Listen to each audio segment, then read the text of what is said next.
Il y a un troisième pilote français en Moto 2, Valentin Debise.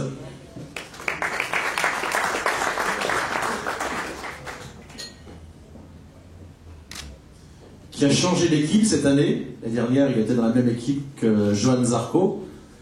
Il a roulé aussi dans l'équipe d'Alain Bronec. On a l'impression que tu es dans une très grosse formation cette année. Est-ce que ça te met de la pression? Il y a vraiment des moyens de faire des résultats. Il y avait deux très bons pilotes dans cette équipe la dernière. C'est une bonne machine, c'est une bonne équipe. Oui, c'est vrai qu'il y a un peu plus de pression que l'année dernière où j'étais dans un team qui n'était pas très professionnel. Là, je suis dans un team qui a gagné. Pas très professionnel. C'est comme ça, bon, bref.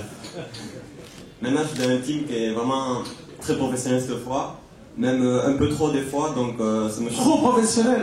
Non, moi ça me convient, c'est vraiment bien pour travailler. Ils m'apprennent beaucoup de choses, donc je suis vraiment très content. J'ai donc toutes les informations de Yannone et de Thomaxine l'année dernière. Donc Yannone, il a gagné 3 courses l'année dernière, je crois.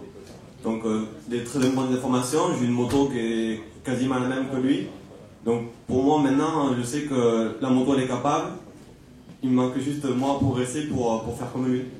Alors tu me dis que tu es une équipe très professionnelle, pourtant, malgré tout ça, un mauvais résultat ce week-end, alors qu'avec la pluie, on pouvait s'attendre peut-être à ce que toi, un jeune, tu fasses un bon résultat. Tu rates le départ et après tu t'en sors pas, c'est ça? Sous la pluie en général, je suis pas trop mal. Et là, j'ai pas eu un bon feeling, j'ai pris un mauvais départ, un mauvais rythme. Après, j'ai pas su doubler les pilotes et prendre un autre rythme pour gagner des places. Je suis un peu resté sur des mauvaises sensations et donc tout s'est enchaîné et j'ai fait vraiment un très mauvais résultat. Alors c'est pas au niveau de Mike Di Meglio qui gagne le Grand Prix 125 en 2008, mais toi ton premier vrai Grand Prix de France c'est 2009. Ça reste quand même un très bon souvenir parce que c'est la première fois que tu marques des points. 13e, je pense même que ce jour-là c'était catastrophique pour les autres tricolores et tu avais terminé meilleur français. Hein. Oui voilà, donc c'était un bon Grand Prix de France. Le résultat était pas trop mal. Après la course en elle-même, c'était pas extraordinaire parce que beaucoup de pilotes étaient tombés, donc je les remercie. Et donc cette année, on va essayer de rouler beaucoup plus vite et faire vraiment un très bon résultat sans que les autres pilotes m'aident. Je me rappelle que tu as été le coéquipier, je crois, malheureusement, de Tom Izoa, mais cette année-là, il t'avait aidé et tu avais fait une bonne saison. Je crois que 8 fois, tu étais rentré dans les points. Est-ce que tu n'étais pas couvé par Alain Bronec et son équipe? Tout allait bien. Et depuis que tu as été livré à cette équipe étrangère l'année dernière, ça a été plus compliqué?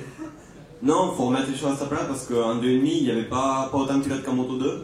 On était 30, donc finir dans les points, c'était plus facile que maintenant. Cette année, on est 40. À Jerez, le week-end dernier, on a battu le record des 250. Avec des motos qui sont pas très puissantes, des pneus pas extraordinaires.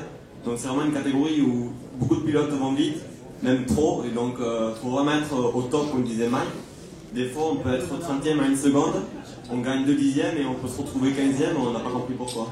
Je vois Jules Cluzel qui a souri 2-3 fois à 2 de tes remarques. Cette année, tu penses que tu as les moyens de le taxer une ou 2 fois? Même plus que ça. Voilà, les dés sont jetés. Merci Valentin. Merci à vous.